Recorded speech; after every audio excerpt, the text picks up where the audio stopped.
ಎಲ್ಲರಿಗೂ ನಮಸ್ಕಾರ. ಇಂಗ್ಲಿಷ್ ಕಲಿಯೋದು ಒಂದ್ ಕಡೆ ಆದ್ರೆ ಅದನ್ನ ಕಲ್ಸೋದಿದೆಯಲ್ಲ, ಅದು ಒಂದು ಕಲೆ, ಒಂದು ವಿಜ್ಞಾನ. ಅದನ್ನೇ ನಾವು ಇಂಗ್ಲಿಷ್ ಬೋಧನಾಶಾಸ್ತ್ರ ಅಂತ ಕರೆಯೋದು. ಅಚ್ಚಾ, ಒಂದ್ ಭಾಷೆ ಅಂದ್ರೆ ಏನು? ಅದು ಹೇಗ್ ಕೆಲ್ಸ ಮಾಡುತ್ತೆ? ನಮ್ ಮೆದುಳು ಅದನ್ನ ಹೇಗೆ ಅರ್ಥ ಮಾಡ್ಕೊಳ್ಳುತ್ತೆ? ಎಲ್ಲಕ್ಕಿಂತ ಮುಖ್ಯವಾಗಿ ಕ್ಲಾಸ್ರೂಮಲ್ಲಿ ಅದನ್ನ ಪರಿಣಾಮಕಾರಿಯಾಗಿ ಕಲ್ಸೋದ್ ಹೇಗೆ? ಬನ್ನಿ, ಈ ಎಲ್ಲ ಪ್ರಶ್ನೆಗಳಿಗೆ ಉತ್ತರ ಹುಡುಕ್ತಾ ಈ ಇಂಟ್ರೆಸ್ಟಿಂಗ್ ಜಗತ್ತನ್ನ ಒಟ್ಟಿಗೆ ನೋಡೋಣ. ಶುರು ಮಾಡೋಣಲ್ವಾ?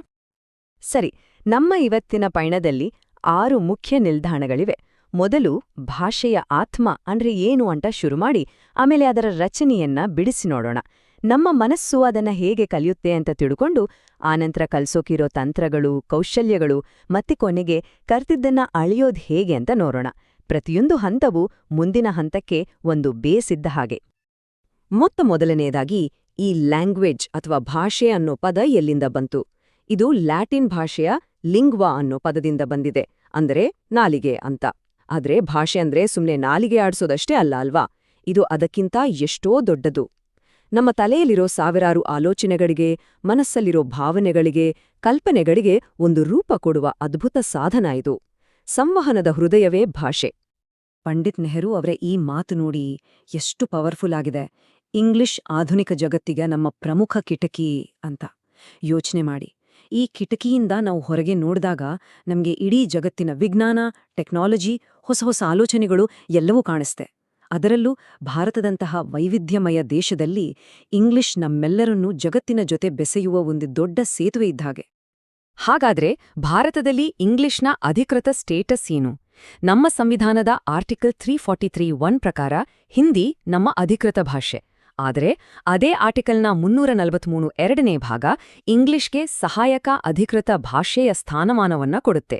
ಅಂದ್ರೆ ಆಡಳಿತದ ಕೆಲಸ ಕಾರ್ಯಗಳಲ್ಲೂ ಇಂಗ್ಲಿಷ್ಗೆ ಮಹತ್ವವಿದೆ. ಇನ್ನು ನ್ಯಾಷನಲ್ ಕರಿಕ್ಯುಲಮ್ ಫ್ರೇಮ್ವರ್ಕ್ 2005 ಅಥವಾ NCF 2005 ಇಂಗ್ಲಿಷ್ ಅನ್ನು ಭಾರತದಲ್ಲಿ ಎರಡನೇ ಭಾಷೆಯಾಗಿ ಮತ್ತು ಜಗತ್ತಿನ ಜೊತೆ ಸಂಪರ್ಕ ಸಾಧಿಸೋಕೆ ಒಂದು ಗ್ಲೋಬಲ್ ಲಿಂಕ್ ಲ್ಯಾಂಗ್ವೇಜ್ ಆಗಿ ನೋಡ್ಬೇಕು ಅಂತ ಹೇಳುತ್ತೆ. ಇದು ಶಿಕ್ಷಣದಲ್ಲಿ ಅದರ ಪ್ರಾಮುಖ್ಯತೆಯನ್ನು ಎತ್ತಿ ತೋರಿಸುತ್ತೆ. ಸರಿ, ಭಾಷೆ ಯಾಕೆ ಮುಖ್ಯ ಅಂತ ನೋಡಿದ್ವಿ. ಈಗ ಒಂದು ಬಿಲ್ಡಿಂಗ್ ಕಟ್ಟಬೇಕಾದ್ರೆ ಅದಕ್ಕೆ ಒಂದು ಬ್ಲೂ ಪ್ರಿಂಟ್ ಇರುತ್ತಲ್ಲ, ಫೌಂಡೇಶನ್, ಗೋಡೆ, ಸೂರು ಅಂತ. ಹಾಗೇನೆ ಭಾಷೆಗೂ ಒಂದು ಸ್ಟ್ರಕ್ಚರ್, ಒಂದು ನೀಲನಕ್ಷೆ ಇದೆ. ಭಾಷಾಶಾಸ್ತ್ರಜ್ಞರು ಇದನ್ನ 4 ಮುಖ್ಯ ಭಾಗಗಳಾಗಿ ವಿಂಗಡಿಸಿದ್ದಾರೆ. ಬನ್ನಿ, ಭಾಷೆಯ ಈ ಇಂಜಿನಿಯರಿಂಗ್ ಅನ್ನು ಒಂದೊಂದಾಗಿ ಅರ್ಥ ಮಾಡ್ಕೊಳ್ಳೋಣ. ಮೊದಲನೇ ಕಾಂಪೊನೆಂಟ್ ಫೋನಾಲಜಿ. ಸಿಂಪಲ್ ಆಗಿ ಹೇಳೋದಾದ್ರೆ ಇದು ಸೌಂಡ್ಸ್ ಬಗ್ಗೆಗಿನ ಸ್ಟಡಿ. ಇದರ ಬೇಸಿಕ್ ಯೂನಿಟ್ ಫೋನಿಮ್. ಫೋನಿಮ್ಸ್ ಅಂದ್ರೆ ಒಂದು ಭಾಷೆಯಲ್ಲಿರೋ ಅತಿ ಚಿಕ್ಕ ಧ್ವನಿ. ಇದು ಎಷ್ಟು ಪವರ್ಫುಲ್ ಅಂದ್ರೆ ಒಂದೇ ಒಂದು ಫೋನಿಮ್ ಚೇಂಜ್ ಆದ್ರೆ ಇಡೀ ಪದದ ಅರ್ಥವೇ ಬದಲಾಗಿಬಿಡತ್ತೆ. ಉದಾಹರಣೆಗೆ, ಕ್ಯಾಟ್ ಪದದಲ್ಲಿರೋ ಕ ಸೌಂಡ್ ತೆಗೆದು ಬ ಸೌಂಡ್ ಹಾಕಿದ್ರೆ ಅದು ಬ್ಯಾಟ್ ಆಗುತ್ತೆ. ನೋಡಿದ್ರ, ಒಂದೇ ಒಂದು ಸಣ್ಣ ಧ್ವನಿಯಿಂದಾದ ಮ್ಯಾಜಿಕ್. ಸೌಂಡ್ಗಳಿಂದ ಪದಗಳು ಹೇಗೆ ರೆಡಿಯಾಗುತ್ತೆ ಅದನ್ನ ಹೇಳೋದೇ ಮಾರ್ಫಾಲಜಿ. ಫೋನಿಮ್ಗಳು ಸೌಂಡ್ನ ಚಿಕ್ಕ ಪೀಸ್ ಆದ್ರೆ ಮಾರ್ಫೀಮ್ಗಳು ಮೀನಿಂಗ್ ಇರೋ ಚಿಕ್ಕ ಪೀಸ್, ಅಂದ್ರೆ ಅರ್ಥವನ್ನ ಹೊಂದಿರೋ ಅತಿ ಚಿಕ್ಕ ಘಟಕ. ಅನ್ಹ್ಯಾಪಿನೆಸ್ ಅನ್ನೋ ಪದವನ್ನೇ ತಗೊಳ್ಳಿ. ಇದನ್ನ ನಾವು 3 ಭಾಗ ಮಾಡ್ಬೋದು. ಹ್ಯಾಪಿ ಅನ್ನೋದಕ್ಕೆ ಒಂದು ಅರ್ಥ ಇದೆ, ಅದರ ಮುಂದೆ ಅನ್ ಸೇರಿದ್ರೆ ಅರ್ಥ ಉಲ್ಟಾ ಆಗುತ್ತೆ, ಕೊನೆಗೆ ನೆಸ್ ಸೇರಿದ್ರೆ ಅದೊಂದು ಭಾವವನ್ನು ಸೂಚಿಸುತ್ತೆ. ಹೀಗೆ 3 ಅರ್ಥದ ತುಣುಕುಗಳು ಸೇರಿ ಒಂದು ಹೊಸ ಪದ ರೆಡಿಯಾಗಿದೆ. ಪದಗಳಿದ್ರೆ ಮಾತ್ರ ಸಾಕಾಗಲ್ಲ ಅಲ್ವಾ, ಅದನ್ನ ಒಂದು ಸರಿಯಾದ ಆರ್ಡರಲ್ಲಿ ಜೋಡಿಸ್ಬೇಕು. ಆ ಜೋಡಣೆಯ ರೂಲ್ಸ್ ಇದೆಯಲ್ಲ, ಅದೇ ಸಿಂಟ್ಯಾಕ್ಸ್. ಇದನ್ನೇ ನಾವು ಗ್ರಾಮರ್ ಅಂತಾನೂ ಕರೆಯೋದು. ಇಂಗ್ಲಿಷ್ನಲ್ಲಿ ಸಾಮಾನ್ಯವಾಗಿ ಸಬ್ಜೆಕ್ಟ್, ವರ್ಬ್, ಆಬ್ಜೆಕ್ಟ್ ಅಥವಾ ಕರ್ತೃ ಕ್ರಿಯಾಪದ ಕರ್ಮ ಅನ್ನೋ ಫಾರ್ಮುಲಾವನ್ನು ಫಾಲೋ ಮಾಡ್ತೀವಿ. ರವಿ ಸೇಬು ತಿನ್ನುತ್ತಾನೆ ಅಂದ್ರೆ ಸರಿ. ಅದನ್ನೇ ಸೇಬು ರವಿಯನ್ನು ತಿನ್ನುತ್ತದೆ ಅಂದ್ರೆ ಗ್ರಾಮರ್ ಸರಿಯಿದ್ರೂ ಅರ್ಥ ಅನಾಹುತ ಆಗುತ್ತೆ. ಸೊ ಪದಗಳ ಆರ್ಡರ್ ಬಹಳ ಮುಖ್ಯ. ಮತ್ತು ಕೊನೆಯದಾಗಿ 4ನೇ ಕಾಂಪೊನೆಂಟ್ ಸೆಮ್ಯಾಂಟಿಕ್ಸ್. ಇದು ಪೂರ್ತಿ ಮೀನಿಂಗ್ ಬಗ್ಗೆ. ಒಂದು ವಾಕ್ಯ ಗ್ರಾಮರ್ ಪ್ರಕಾರ ಕರೆಕ್ಟ್ ಆಗಿರ್ಬೋದು, ಆದ್ರೆ ಅದಕ್ಕೇನಾದ್ರೂ ಲಾಜಿಕಲ್ ಮೀನಿಂಗ್ ಇದೆಯಾ ಅಂತ ಪ್ರಶ್ನಿಸೋದೇ ಸೆಮ್ಯಾಂಟಿಕ್ಸ್. ಸಿಂಟ್ಯಾಕ್ಸ್ ವಾಕ್ಯದ ರಚನೆ ಬಗ್ಗೆ ಮಾತಾಡಿದ್ರೆ, ಸೆಮ್ಯಾಂಟಿಕ್ಸ್ ಅದರ ತರ್ಕಬದ್ಧ ಅರ್ಥದ ಬಗ್ಗೆ ಮಾತಾಡುತ್ತೆ. ಈ ಸಿಂಟ್ಯಾಕ್ಸ್ ಮತ್ತು ಸೆಮ್ಯಾಂಟಿಕ್ಸ್ ನಡುವಿನ ವ್ಯತ್ಯಾಸವನ್ನ ಒಂದು ಸಖತ್ ಉದಾಹರಣೆ ಜೊತೆ ನೋಡೋಣ. ಈ ವಾಕ್ಯವನ್ನೊಮ್ಮೆ ನೋಡಿ, ರವಿ ಡ್ರೈವ್ಸ್ ಅ ಬೈಸಿಕಲ್.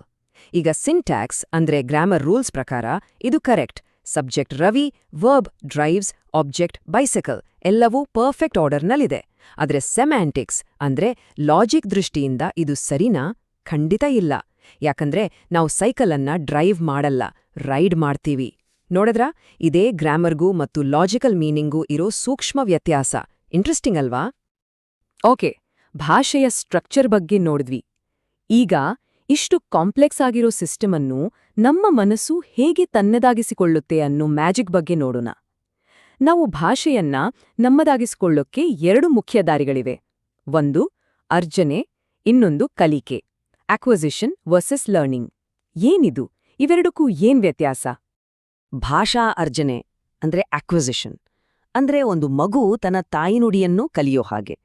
ಅದು ತುಂಬಾ ನ್ಯಾಚುರಲ್ ಪ್ರಾಸೆಸ್. ಯಾರೂ ಅದಕ್ಕೆ ಗ್ರಾಮರ್ ಬುಕ್ ಕೊಟ್ಟು ಪಾಠ ಮಾಡಲ್ಲ. ತನ್ನಿಂತಾನೇ ಸಹಜವಾಗಿ ನಮ್ಮ ಅರಿವಿಗೆ ಬಾರದ ಹಾಗೆ ಅದು ನಮ್ಮೊಳಗೆ ಹೋಗ್ಬಿಡುತ್ತೆ. ಇದಕ್ಕೆ ತದ್ವಿರುದ್ಧವಾಗಿ ಭಾಷಾ ಕಲಿಕೆ ಅಂದ್ರೆ ಲರ್ನಿಂಗ್ ಅಂದ್ರೆ ನಾವು ಸ್ಕೂಲ್ ಕ್ಲಾಸ್ ರೂಮ್ನಲ್ಲಿ ಒಂದು ಹೊಸ ಭಾಷೆ ಕಲಿಯೋದು. ಇಲ್ಲಿ ರೂಲ್ಸ್ ಇರುತ್ತೆ, ಎಫರ್ಟ್ ಹಾಕ್ಬೇಕು, ಮತ್ತೆ ಇದು ಒಂದು ಪ್ರಜ್ಞಾಪೂರ್ವಕವಾದ ಪ್ರಕ್ರಿಯೆ. ಒಂದು ಸಹಜ, ಇನ್ನೊಂದು ಸಿಸ್ಟಮ್ಯಾಟಿಕ್.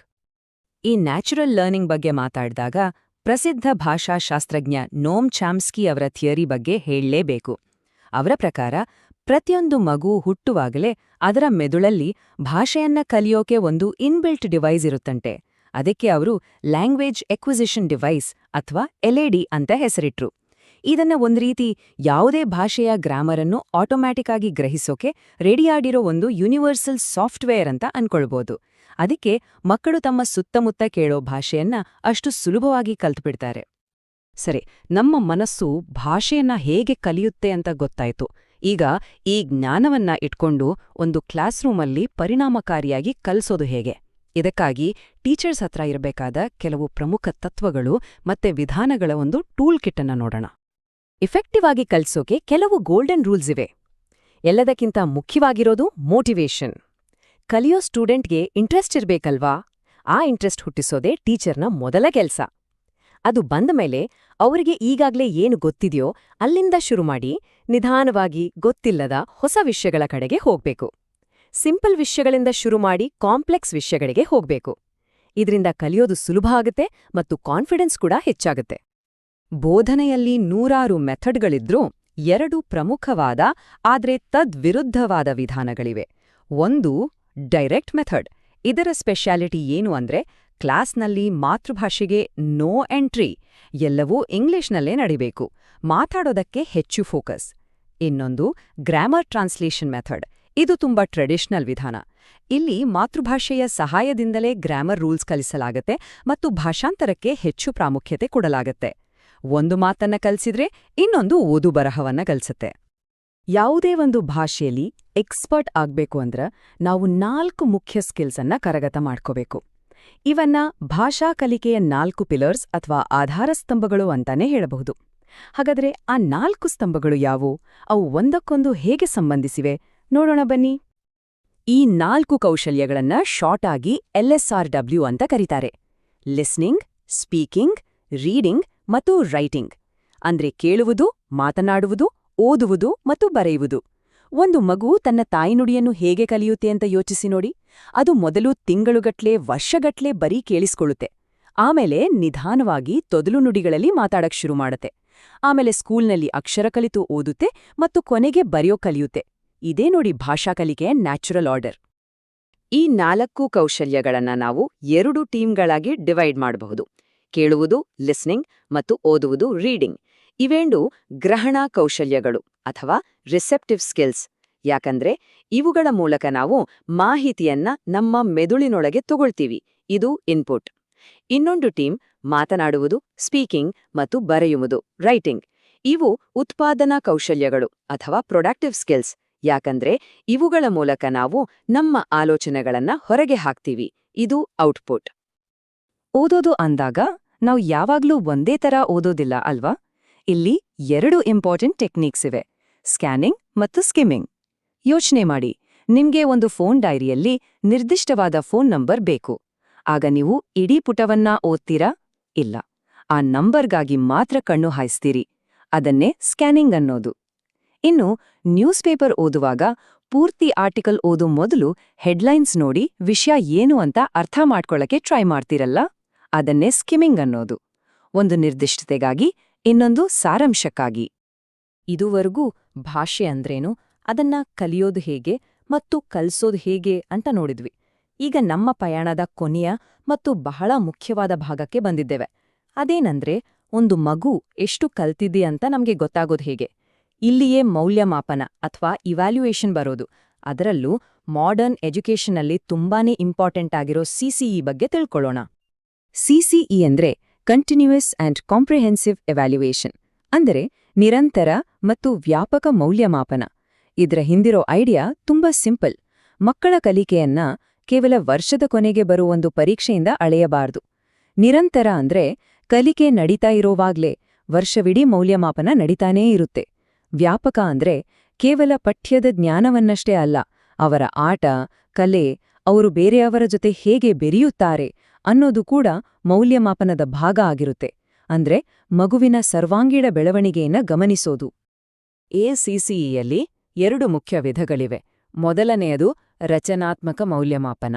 ಇದು ಒಂದು ಗಿಡಕ್ಕೆ ನೀರು ಹಾಕಿ ಪೋಷಣೆ ಮಾಡೋ ಥರ. ಇದರ ಉದ್ದೇಶ ಕಲಿಕೆಯ ಪ್ರಾಸೆಸ್ನಲ್ಲೇ ವಿದ್ಯಾರ್ಥಿ ಎಲ್ಲಿದ್ದಾನೆ, ಅವನಿಗೆ ಎಲ್ಲಿ ಸಹಾಯ ಬೇಕು ಅಂತ ಗುರುತಿಸಿ ಫೀಡ್ಬ್ಯಾಕ್ ಕೊಟ್ಟು ಅವನ ಕಲಿಕೆಯನ್ನ ಸುಧಾರಿಸೋದು. ಇದನ್ನ ಕಲಿಕೆಗಾಗಿ ಮೌಲ್ಯಮಾಪನ ಅಂತಾರೆ. ಎರಡನೆಯದು ಸಂಕಲನಾತ್ಮಕ ಮೌಲ್ಯಮಾಪನ. ಇದು ಒಂದು ಬೆಳೆದು ನಿಂತ ಮರದಿಂದ ಹಣ್ಣು ಕೊಯ್ಯೋ ಥರ. ಅಂದ್ರೆ ಒಂದು ಟರ್ಮ್ ಅಥವಾ ವರ್ಷದ ಕೊನೆಯಲ್ಲಿ ವಿದ್ಯಾರ್ಥಿ ಎಷ್ಟು ಕಲ್ತಿದ್ದಾನೆ ಅಂತ ಜಡ್ಜ್ ಮಾಡೋದು. ಇದನ್ನ ಕಲಿಕೆಯ ಮೌಲ್ಯಮಾಪನ ಅಂತಾರೆ. ಒಂದರ ಉದ್ದೇಶ ಇಂಪ್ರೂವ್ಮೆಂಟ್, ಇನ್ನೊಂದರ ಉದ್ದೇಶ ಜಡ್ಜ್ಮೆಂಟ್. ನಾವು ನೋಡ್ದ ಹಾಗೆ ಭಾಷೆ ಅನ್ನೋದು ಕಲ್ಲಿನ ಮೇಲೆ ಕೆತ್ತಿದ ಶಾಸನ ಅಲ್ಲ. ಅದು ನಿರಂತರವಾಗಿ ಹರಿಯೋ, ಬದಲಾಗುವ ಒಂದು ಜೀವಂತ ನದಿ. ಹಾಗಾದ್ರೆ ಈ ಟೆಕ್ನಾಲಜಿ ಮತ್ತೆ ಗ್ಲೋಬಲೈಸೇಷನ್ ಯುಗದಲ್ಲಿ ಇಂಗ್ಲಿಷ್ ಭಾಷೆಯ ಭವಿಷ್ಯ ಹೇಗಿರ್ಬೋದು? ಮುಂದಿನ ದಿನಗಳಲ್ಲಿ ಅದರ ಸ್ವರೂಪ, ಪಾತ್ರ ಮತ್ತು ಬಳಕೆಯ ಸ್ಟೈಲ್ಸ್ ಹೇಗೆಲ್ಲ ಬದಲಾಗಬಹುದು? ಈ ಒಂದು ಪ್ರಶ್ನೆಯೊಂದಿಗೆ ಇವತ್ತಿನ ನಮ್ಮ ಈ ಕಲಿಕೆಯ ಪಯಣವನ್ನು ಮುಗಿಸೋಣ. ಈ ಬಗ್ಗೆ ನಿಮ್ಮ ಆಲೋಚನೆ ಏನು ಅಂತ ಯೋಚನೆ ಮಾಡಿ. ನಮಸ್ಕಾರ. ನಾವು ಪ್ರತಿದಿನ ಯೋಚಿಸೋಕೆ, ಮಾತಾಡೋಕೆ, ಅಷ್ಟೇ ಯಾಕೆ ಜಗಳ ಮಾಡೋಕೆ ಕೂಡ ಒಂದು ಶಕ್ತಿಶಾಲಿ ಸಾಧನವನ್ನ ಬಳಸ್ತೀವಿ, ಅದೇ ಭಾಷೆ. ಆದ್ರೆ ಈ ಭಾಷೆಯನ್ನೋ ಅದ್ಭುತ ವ್ಯವಸ್ಥೆ ಕೆಲಸ ಮಾಡೋದು ಹೇಗೆ? ಬನ್ನಿ ಇವತ್ತು ಭಾಷೆಯ ಒಳಗನ್ನು ನೋಡೋಣ. ಚಿಕ್ಕ ಧ್ವನಿಯಿಂದ ಹಿಡಿದು ದೊಡ್ಡ ದೊಡ್ಡ ಸಿದ್ಧಾಂತಗಳವರೆಗೆ ಎಲ್ಲವನ್ನೂ ಅರ್ಥ ಮಾಡ್ಕೊಳ್ಳೋಣ. ಪಂಡಿತ್ ನೆಹರು ಅವರು ಇಂಗ್ಲಿಷ್ ಬಗ್ಗೆ ಹೇಳಿದ್ರು, ಇದು ಆಧುನಿಕ ಜಗತ್ತಿಗೆ ನಮ್ಮ ಕಿಟಕಿ ಅಂತ. ನೋಡಿ, ಈ ಮಾತು ಬರೀ ಇಂಗ್ಲಿಷ್ಗಷ್ಟೇ ಅಲ್ಲ, ಜಗತ್ತಿನ ಯಾವುದೇ ಭಾಷೆಗೂ ಸರಿಹೊಂದುತ್ತೆ ಅಲ್ವಾ? ಯಾಕಂದ್ರೆ ಭಾಷೆ ಅಂದ್ರೆ ಸುಮ್ನೆ ಪದಗಳ ಗುಚ್ಛ ಅಲ್ಲ, ಅದು ನಾವು ಜಗತ್ತನ್ನೇ ನೋಡುವ ಒಂದು ಕನ್ನಡಕ. ಹೊಸ ಯೋಚನೆಗಳು, ಬೇರೆ ಬೇರೆ ಸಂಸ್ಕೃತಿಗಳು, ಹೊಸ ಅವಕಾಶಗಳು ಎಲ್ಲದಕ್ಕೂ ಬಾಗಿಲ್ ತೆರೆಯೋದೇ ಈ ಭಾಷೆ. ಸರಿ, ಹಾಗಾದ್ರೆ ಇವತ್ತು ನಾವು ಏನೆಲ್ಲ ನೋಡ್ತೀವಿ ಅಂದ್ರೆ, ಮೊದಲಿಗೆ ಭಾಷೆ ಅಂದ್ರೇನು ಅಂತ ಶುರು ಮಾಡೋಣ. ಆಮೇಲೆ ಅದರ ಅಂಗರಚನೆ, ಅಂದ್ರೆ ಅದು ಹೇಗೆಲ್ಲ ಕೂಡಿದೆ ಅಂತ ನೋಡೋಣ. ನಾವು ಭಾಷೆನ ಸ್ವಾಧೀನ ಮಾಡ್ಕೊಳ್ತೀವಾ ಅಥವಾ ಕಲಿತೀವಾ ಅನ್ನೋ ವ್ಯತ್ಯಾಸ. ಆಮೇಲೆ ಭಾಷೆಯ ಸಹಜ ಪ್ರವೃತ್ತಿ, ಅಂದ್ರೆ ಮಾತಾಡೋ ಶಕ್ತಿ ನಮ್ಮಲ್ಲೇ ಹುಟ್ಟಿನಿಂದ ಇದೆಯಾ ಅನ್ನೋ ಪ್ರಶ್ನೆ. ಮತ್ತೆ ಕೊನೆಗೆ ಇದೆಲ್ಲ ಯಾಕೆ ಮುಖ್ಯ ಅಂತ ತಿಳಿಯೋಣ. ಸರಿ, ಹಾಗಾದ್ರೆ ಶುರು ಮಾಡೋಣ. ನಮ್ಮ ಮೊದಲನೇ ಭಾಗದಲ್ಲಿ ಮೊದಲು ಭಾಷೆ ಅಂದ್ರೆ ಏನು, ಈ ಲ್ಯಾಂಗ್ವೇಜ್ ಅನ್ನೋ ಪದ ಹುಟ್ಟಿದ್ದೆಲ್ಲಿಂದ ಅನ್ನೋದನ್ನ ನೋಡೋಣ. ತುಂಬಾ ಸರಳವಾಗಿ ಹೇಳ್ಬೇಕಂದ್ರೆ ಭಾಷೆ ಅನ್ನೋದು ನಮ್ಮ ತಲೆಯಲ್ಲಿರೋ ಐಡಿಯಾಗಳನ್ನ ಹೊರಗಿನ ಜಗತ್ತಿಗೆ ತಲುಪಿಸೋ ಒಂದು ಸೇತುವೆ ಇದ್ದ ಹಾಗೆ. ಇನ್ನು ಲ್ಯಾಂಗ್ವೇಜ್ ಅನ್ನೋ ಪದದ ಮೂಲ ಏನ್ ಗೊತ್ತಾ? ಇದು ಬಂದಿರೋದು ಲ್ಯಾಟಿನ್ ಪದ ಲಿಂಗ್ವಾದಿಂದ. ಲಿಂಗ್ವಾ ಅಂದ್ರೆ ನಾಲಿಗೆ. ಎಷ್ಟು ಸರಿ ಇದೆ ಅಲ್ವಾ? ಯಾಕಂದ್ರೆ ನಮ್ಮ ನಾಲಿಗೆಯ ಚಲನೆಯಿಂದಾನೇ ಅಲ್ವಾ ನಾವು ಶಬ್ದಗಳನ್ನ ಮಾಡಿ ಅದನ್ನ ಪದಗಳನ್ನಾಗಿ ಜೋಡಿಸಿ ಮಾತಾಡೋದು. ಅಂದ್ರೆ ಭಾಷೆ ಅನ್ನೋದು ಸುಮ್ನೆ ಒಂದು ಡಿಕ್ಷನರಿ ಅಲ್ಲ, ಅದೊಂದು ಜೀವಂತ ವ್ಯವಸ್ಥೆ. ಕಾಲಕ್ಕೆ ತಕ್ಕಂತೆ ಬದಲಾಗುತ್ತೆ. ಹೊಸ ಹೊಸ ಪದಗಳು ಹುಟ್ಕೊಳ್ಳುತ್ತೆ, ಹಳೆ ಪದಗಳು ಮರೆಯಾಗುತ್ತೆ. ಎಲ್ಲದಕ್ಕಿಂತ ಮುಖ್ಯವಾಗಿ ನಮ್ಮ ಹಿಂದಿನವರ ಕಥೆ, ಅವರ ಜ್ಞಾನ, ನಮ್ಮ ಸಂಸ್ಕೃತಿ ಇದೆಲ್ಲವನ್ನೂ ಮುಂದಿನ ಜನಾಂಗಕ್ಕೆ ದಾಟಿಸೋ ವಾಹಕನೇ ಈ ಭಾಷೆ. ಸರಿ, ಈಗ ಭಾಷೆಯನ್ನ ಒಡೆದು ನೋಡೋಣ. ಅದರ ಬಿಲ್ಡಿಂಗ್ ಬ್ಲಾಕ್ಸ್ ಏನು ಅಂತ. ಹೇಗೆ ಈ ಇಡೀ ಜಗತ್ತು ಅಣು ಮತ್ತು ಪರಮಾಣುಗಳಿಂದ ಆಗಿದ್ಯೋ ಹಾಗೇನೆ ಭಾಷೆಗೂ ಕೂಡ ತನ್ನದೇ ಆದ ಮೂಲಭೂತ ಘಟಕಗಳಿವೆ. ಮೊದಲನೇ ಪದರ ಫೊನಾಲಜಿ ಅಂದ್ರೆ ಧ್ವನಿಗಳ ಅಧ್ಯಯನ. ಪ್ರತಿಯೊಂದು ಭಾಷೆಗೂ ತನ್ನದೇ ಆದ ವಿಶಿಷ್ಟ ಧ್ವನಿಗಳು ಇರುತ್ತೆ. ಉದಾಹರಣೆಗೆ ಕನ್ನಡದಲ್ಲಿ ಪ ಮತ್ತು ಫ ನೋಡಿ, ಒಂದೇ ತರ ಕೇಳಿಸ್ತ್ರೂ ಫಲ ಅಂದ್ರೆ ಬೇರೆ, ಫಲ ಅಂದ್ರೆ ಬೇರೆ. ಅರ್ಥನೇ ಬದಲಾಗೋಯ್ತು. ಈ ಸಣ್ಣ ಸಣ್ಣ ಧ್ವನಿಗಳೇ ಭಾಷೆಯ ಅಡಿಪಾಯ, ಅದರ ಇಟ್ಟಿಗೆವರು. ಆಯ್ತು, ನಮ್ಮತ್ರ ಈಗ ಇಟ್ಟಿಗೆಗಳಿವೆ, ಅಂದ್ರೆ ಧ್ವನಿಗಳಿವೆ. ಮುಂದೇನು? ಅದೇ ಮಾರ್ಫಾಲಜಿ. ಇಲ್ಲಿ ನಾವು ಆ ಇಟ್ಟಿಗೆಗಳನ್ನ ಜೋಡಿಸಿ ಪದಗಳನ್ನ ಕಟ್ತೀವಿ. ಒಂದು ಸರಳ ಉದಾಹರಣೆ ತಗೊಳ್ಳಿ. ನಂಬಿಕೆ ಇದೊಂದು ಪದ. ಇದರ ಮುಂದೆ ಆ ಅಂತ ಸೇರಿಸಿದ್ರೆ ಅನಂಬಿಕೆ ಆಗುತ್ತೆ. ನೋಡಿ, ಒಂದ್ ಸಣ್ಣ ಘಟಕ ಸೇರಿಸಿದ ತಕ್ಷಣ ಪೂರ್ತಿ ಅರ್ಥನೇ ವಿರುದ್ಧ ಆಯ್ತು. ಪದಗಳು ಹೀಗೆ ಉರುವಾಗೋದನ್ನೇ ಮಾರ್ಫಾಲಜಿ ಅಂತ ಕರೆಯೋದು. ಓಕೆ, ಈಗ ಪದಗಳು ರೆಡಿ. ಆದ್ರೆ ಅದನ್ನ ಹೇಗ್ಬೇಕೋ ಹಾಗೆ ಬಿಸಾಡಿದ್ರೆ ಆಗತ್ತಾ? ಆಗಲ್ಲ. ಅದಕ್ಕೊಂದು ಕ್ರಮ ಬೇಕು. ಅದೇ ಸಿಂಟ್ಯಾಕ್ಸ್, ಅಂದ್ರೆ ವಾಕ್ಯ ರಚನೆಯ ನಿಯಮಗಳು. ಇದನ್ನ ಭಾಷೆಯ ಗ್ರಾಮರ್ ರೂಲ್ಬುಕ್ ಅಥವಾ ಒಂದು ಅಡಿಗೆ ಪುಸ್ತಕ ಅನ್ಕೋಬಹುದು. ಪದಾರ್ಥಗಳನ್ನ ಸರಿ ಕ್ರಮದಲ್ಲಿ ಹಾಕಿದ್ರೆ ತಾನೇ ಅಡಿಗೆ ರುಚಿಯಾಗೋದು. ಹಾಗೇನೆ ಇಲ್ಲೂ ಕೂಡ. ಉದಾಹರಣೆಗೆ, ಇಂಗ್ಲಿಷ್ನ ಮೂಲಭೂತ ರೆಸಿಪಿ ನೋಡಿ. ಸಬ್ಜೆಕ್ಟ್ ಅಂದ್ರೆ ಕರ್ತೃ, ಆಮೇಲೆ ವರ್ಬ್ ಅಂದ್ರೆ ಕ್ರಿಯಾಪದ, ಆಮೇಲೆ ಆಬ್ಜೆಕ್ಟ್ ಅಂದ್ರೆ ಕರ್ಮ. ರವಿ ಡ್ರೈವ್ಸ್ ಅ ಕಾರ್, ಇದು ಕರೆಕ್ಟ್. ಇದನ್ನೇ ಉಲ್ಟಾ ಮಾಡಿ, ಕಾರ್ ಡ್ರೈವ್ಸ್ ಅ ರವಿ ಅಂದ್ರೆ ಎಲ್ಲಾ ಪದಗಳು ಅವೇ ಇವೆ, ಆದ್ರೆ ವಾಕ್ಯಕ್ಕೆ ಅರ್ಥನೇ ಇಲ್ಲ. ಹಾಸ್ಯಾಸ್ಪದ ಅನ್ಸುತ್ತೆ. ಅಂದ್ರೆ ಪದಗಳ ಕ್ರಮ ಎಷ್ಟು ಮುಖ್ಯ ನೋಡಿ. ಸರಿ, ವಾಕ್ಯದ ರಚನೆ ಸರಿಯಿದೆ, ಗ್ರಾಮರ್ ಪ್ರಕಾರ ಎಲ್ಲ ಪರ್ಫೆಕ್ಟ್. ಆದ್ರೆ ಅಷ್ಟೇ ಸಾಕಾಗತ್ತಾ? ಇಲ್ಲ, ಅದಕ್ಕೆ ಅರ್ಥನೂ ಇರ್ಬೇಕಲ್ವಾ? ಇಲ್ಲಿ ಬರೋದೇ ಸಿಮ್ಯಾಂಟಿಕ್ಸ್, ಅಂದ್ರೆ ಅರ್ಥದ ಅಧ್ಯಯನ. ಒಂದು ಮಜಾವಾದ ಉದಾಹರಣೆ ಇದೆ ನೋಡಿ. ರವಿ ಡ್ರೈವ್ಸ್ ಅ ಬೈಸಿಕಲ್. ಈಗ ಸಿಂಟ್ಯಾಕ್ಸ್ ಪ್ರಕಾರ, ಅಂದ್ರೆ ಗ್ರಾಮರ್ ಪ್ರಕಾರ, ಈ ವಾಕ್ಯದಲ್ಲಿ ತಪ್ಪೇ ಇಲ್ಲ. ಸಬ್ಜೆಕ್ಟ್ ಇದೆ, ವರ್ಬ್ ಇದೆ, ಆಬ್ಜೆಕ್ಟ್ ಇದೆ. ಆದ್ರೆ ಸಿಮ್ಯಾಂಟಿಕ್ಸ್ ಪ್ರಕಾರ, ಅಂದ್ರೆ ಅರ್ಥದ ದೃಷ್ಟಿಯಿಂದ ಇದು ತಪ್ಪು. ಯಾಕಂದ್ರೆ ನಾವು ಸೈಕಲನ್ನ ರೈಡ್ ಮಾಡ್ತೀವಿ, ಡ್ರೈವ್ ಮಾಡಲ್ಲ. ಡ್ರೈವ್ ಮಾಡೋದು ಕಾರನ್ನ. ಇದನ್ನೇ ಸೆಮ್ಯಾಂಟಿಕ್ ಎರರ್ ಅಂತಾರೆ. ಗ್ರಾಮರ್ ಸರಿ, ಆದ್ರೆ ಲಾಜಿಕ್ ತಪ್ಪು. ಓಕೆ, ಒಂದು ಚಿಕ್ಕ ಪ್ರಶ್ನೆ ನಿಮಗಾಗಿ. ಈಗ ತಾನೇ ನಾವು ಮಾತಾಡಿದ್ವಿ ಮಾರ್ಫಾಲಜಿ. ಇದು ಯಾವುದಕ್ಕೆ ಸಂಬಂಧಪಟ್ಟಿದ್ದು? ಯೋಚನೆ ಮಾಡಿ. ಸರಿ, ಉತ್ತರ ಸಿಕ್ಕಿರುತ್ತೆ ಅನ್ಕೋತೀನಿ. ಸರಿಯಾದ ಉತ್ತರ ಪದಗಳು. ನೆನಪಿಡಿ, ಮಾರ್ಫಾಲಜಿ ಅಂದ್ರೆ ಸಣ್ಣ ಸಣ್ಣ ಘಟಕಗಳನ್ನ ಸೇರಿಸಿ ಪದಗಳನ್ನ ರೂಪಿಸೋದು. ಈಗ ಇನ್ನೊಂದು ಇಂಟ್ರೆಸ್ಟಿಂಗ್ ವಿಷಯಕ್ಕೆ ಬರೋಣ. ಭಾಷೆಯನ್ನ ಕಲಿಯೋದ್ರಲ್ಲಿ 2 ರೀತಿ ಇದೆ. ಒಂದು ಸ್ವಾಧೀನ, ಇನ್ನೊಂದು ಕಲಿಕೆ. ಅಂದ್ರೆ ಒಂದು ಮಗು ತನ್ನ ತಾಯಿನುಡಿಯನ್ನ ಕಲಿಯೋ ರೀತಿಗೂ ನಾವು ಸ್ಕೂಲ್ನಲ್ಲಿ 2ನೇ ಭಾಷೆಯನ್ನ ಕಲಿಯೋ ರೀತಿಗೂ ಇರೋ ವ್ಯತ್ಯಾಸ ಏನೋ ನೋಡೋಣ ಬನ್ನಿ. ನೋಡಿ, ವ್ಯತ್ಯಾಸ ತುಂಬಾ ಸರಳ. ಸ್ವಾಧೀನ ಅಂದ್ರೆ ಒಂದು ಭಾಷೆಯನ್ನ ಸಹಜವಾಗಿ ಪಡ್ಕೊಳ್ಳೋದು. ಒಂದು ಮಗು ತನ್ನ ಮನೆಯಲ್ಲಿ ಮಾತಾಡೋದನ್ನ ಕೇಳಿ ಕೇಳಿ ಕನ್ನಡ ಕಲಿಯುತ್ತಲ್ಲ, ಅದು ಸ್ವಾಧೀನ. ಅದಕ್ಕೆ ಗ್ರಾಮರ್ ಬುಕ್ ಬೇಕಿಲ್ಲ, ಇದು ಸೂಕ್ತ ಪ್ರಕ್ರಿಯೆ. ಆದ್ರೆ ಕಲಿಕೆ ಅಂದ್ರೆ ಒಂದು ಭಾಷೆಯ ಬಗ್ಗೆ ಜಾಗೃತವಾಗಿ ತಿಳಿದುಕೊಳ್ಳೋದು. ಸ್ಕೂಲ್ನಲ್ಲಿ ನಾವು ಇಂಗ್ಲಿಷ್ ಟೆನ್ಸ್, ಪ್ರಪೋಸಿಷನ್ಸ್ ಅಂತ ಬಾಯ್ಪಾಠ ಮಾಡ್ತೀವಲ್ಲ, ಅದು ಕಲಿಕೆ. ಇದು ಒಂದು ಜಾಗೃತ ಪ್ರಯತ್ನ.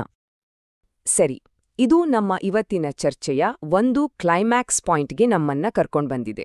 ಪ್ರಶ್ನೆ ಇಷ್ಟೇ: ನಾವು ಭಾಷೆಯನ್ನ ಕಲಿಯೋದು ಬರೀ ಕೇಳಿ, ಅನುಕರಿಸಿ, ಅಭ್ಯಾಸ ಮಾಡೋದ್ರಿಂದನಾ, ಅಥವಾ ಮಾತಾಡೋ ಶಕ್ತಿ ನಮ್ಮ ಮೆದುಳಲ್ಲೇ ಹುಟ್ಟಿನಿಂದಾನೇ ಬಂದಿದ್ಯಾ? ಈ ಪ್ರಶ್ನೆಗೆ ಪ್ರಖ್ಯಾತ ಭಾಷಾಶಾಸ್ತ್ರಜ್ಞ ನಾಮ್ ಚಾಮ್ಸ್ಕಿ ಒಂದು ಕ್ರಾಂತಿಕಾರಿ ಉತ್ತರ ಕೊಟ್ರು. ಅವರೇನ್ ಹೇಳಿದ್ರು ಅಂದ್ರೆ, ಭಾಷೆ ಅನ್ನೋದು ನಾವು ಕೇವಲ ಕಾಪಿ ಮಾಡಿ ಕಲಿಯೋದಲ್ಲ, ಮನುಷ್ಯನ ಮೆದುಳು ಹುಟ್ಟುವಾಗ್ಲೇ ಭಾಷೆಯನ್ನ ಕಲಿಯೋಕೆ ಅಂತಾನೆ ಪ್ರೋಗ್ರಾಮ್ಡ್ ಆಗಿರುತ್ತೆ. ಇದು ನಮ್ಮ ಜೈವಿಕ ವಿನ್ಯಾಸದ ಒಂದು ಭಾಗ ಅಂದ್ರು. ಈ ಸಿದ್ಧಾಂತಕ್ಕೆ 3 ಮುಖ್ಯ ಅಂಶಗಳಿವೆ. ಮೊದಲನೆಯದು, ನಮ್ಮೆಲ್ಲರ ಮೆದುಳಲ್ಲಿ ಲ್ಯಾಂಗ್ವೇಜ್ ಆಕ್ವಿಸಿಷನ್ ಡಿವೈಸ್ ಅಥವಾ LAD ಅನ್ನೋ ಒಂದು ವ್ಯವಸ್ಥೆ ಇರುತ್ತಂತೆ. ಎರಡನೆಯದು, ಈ LAD ಅನ್ನೋದು ಚಿಕ್ಕ ವಯಸ್ಸಲ್ಲಿ, ಅಂದ್ರೆ ಸುಮಾರು 5 ವರ್ಷದವರೆಗೂ ತುಂಬಾನೇ ಸಕ್ರಿಯವಾಗಿರುತ್ತೆ. ಅದಕ್ಕೆ ಮಕ್ಕಳು ಬೇಗ ಭಾಷೆ ಕಲಿಯೋದು. ಮೂರನೆಯ ಮತ್ತು ಅತಿ ಮುಖ್ಯವಾದದ್ದು ಸಾರ್ವತ್ರಿಕ ವ್ಯಾಕರಣ. ಅಂದ್ರೆ ಜಗತ್ತಿನ ಯಾವುದೇ ಭಾಷೆ ತಗೊಳ್ಳಿ, ಕನ್ನಡ, ಇಂಗ್ಲಿಷ್, ಜಪಾನೀಸ್, ಎಲ್ಲದರ ಮೂಲರಚನೆ, ಅದರ ಆಳದಲ್ಲಿರೋ ಒಂದು ಆಪರೇಟಿಂಗ್ ಸಿಸ್ಟಮ್ ಒಂದೇ. ಅದು ನಮ್ಗೆಲ್ಲರಿಗೂ ಹುಟ್ಟಿನಿಂದನೇ ಬಂದಿರುತ್ತೆ. ಕೇಳೋಕೆ ಇದು ಅದ್ಭುತ ಅನ್ಸ್ಬೋದು. ಆದ್ರೆ ಈ ಸಿದ್ಧಾಂತಕ್ಕೆ ಏನಾದ್ರೂ ಪ್ರೂಫ್ ಇದ್ಯಾ? ನಾವು ಹುಟ್ಟಿನಿಂದಲೇ ಭಾಷೆ ಕಲಿಯೋ ಶಕ್ತಿ ತಂದಿದ್ದೀವಿ ಅನ್ನೋದಕ್ಕೆ ಸಾಕ್ಷಿ ಇದ್ಯಾ? ಖಂಡಿತ ಇದೆ. ಆ ಸಾಕ್ಷಿ ನಮ್ ಕಣ್ಮುಂದೆಯೇ, ನಮ್ಮ ಮಕ್ಕಳಲ್ಲೇ ಇದೆ. ಜಗತ್ತಿನ ಯಾವುದೇ ಮೂಲೆಯಲ್ಲಿರೋ ಮಗು ತಗೊಳ್ಳಿ, ಅವರೆಲ್ಲರೂ ಭಾಷೆ ಕಲಿಯೋ ಮಾದರಿ ಮತ್ತು ಸಮಯ ಹೆಚ್ಚು ಕಡಿಮೆ ಒಂದೇ ರೀತಿ ಇರುತ್ತೆ. ಮೊದಲು ಕೂಗ್ತಾರೆ, ಆಮೇಲೆ ಅಂಬೆಗಾಲಿಡ್ತಾರೆ, ಆಮೇಲೆ ಒಂದು ಪದ, ಆಮೇಲೆ 2 ಪದಗಳ ವಾಕ್ಯ, ಅಮ್ಮ ಬಾ, ಟಾಟಾ ಹೋಗು, ಈ ಥರ. ಇದಕ್ಕೆ ಯಾರೂ ಅವರಿಗೆ ಟ್ಯೂಷನ್ ಕೊಡಲ್ಲ. ಇದು ನಾವು ಸೈಕಲ್ ಓಡ್ಸೋಕೆ ಕಲಿಯೋ ಥರ ಅಲ್ಲ. ಇದು ನಡೆಯೋದು ಓಡೋದು ಕಲಿಯೋ ಥರ ಒಂದು ನೈಸರ್ಗಿಕ ಜೈವಿಕ ಪ್ರಕ್ರಿಯೆ. ಸರಿ, ಫೊನಾಲಜಿ, ಸಿಂಟ್ಯಾಕ್ಸ್, ಚಾಮ್ಸ್ಕಿ ಈ ದೊಡ್ಡ ದೊಡ್ಡ ಸಿದ್ಧಾಂತಗಳನ್ನೆಲ್ಲ ತಿಳ್ಕೊಂಡು ನಮ್ಗೇನುಪಯೋಗ? ಇದರಿಂದ ಪ್ರಾಯೋಗಿಕವಾಗಿ ಏನ್ ಪ್ರಯೋಜನ? ಬನ್ನಿ ಈ ಜ್ಞಾನ ತರಗತಿಯಲ್ಲಿ ಹೇಗೆ ಸಹಾಯ ಮಾಡುತ್ತೆ ಅಂತ ನೋಡೋಣ.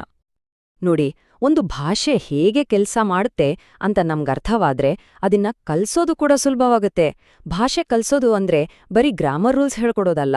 ಅದರ ಗುರಿ 3: ಭಾಷೆಯನ್ನ ಅರ್ಥ ಮಾಡ್ಕೊಳ್ಳೋದು, ಅದರಲ್ಲಿ ತಮ್ಮನ್ನ ತಾವು ವ್ಯಕ್ತಪಡಿಸ್ಕೊಳ್ಳೋದು ಮತ್ತು ಆ ಭಾಷೆಯ ಸಾಹಿತ್ಯ, ಸಂಸ್ಕೃತಿಯನ್ನ ಮೆಚ್ಕೊಳ್ಳೋದು.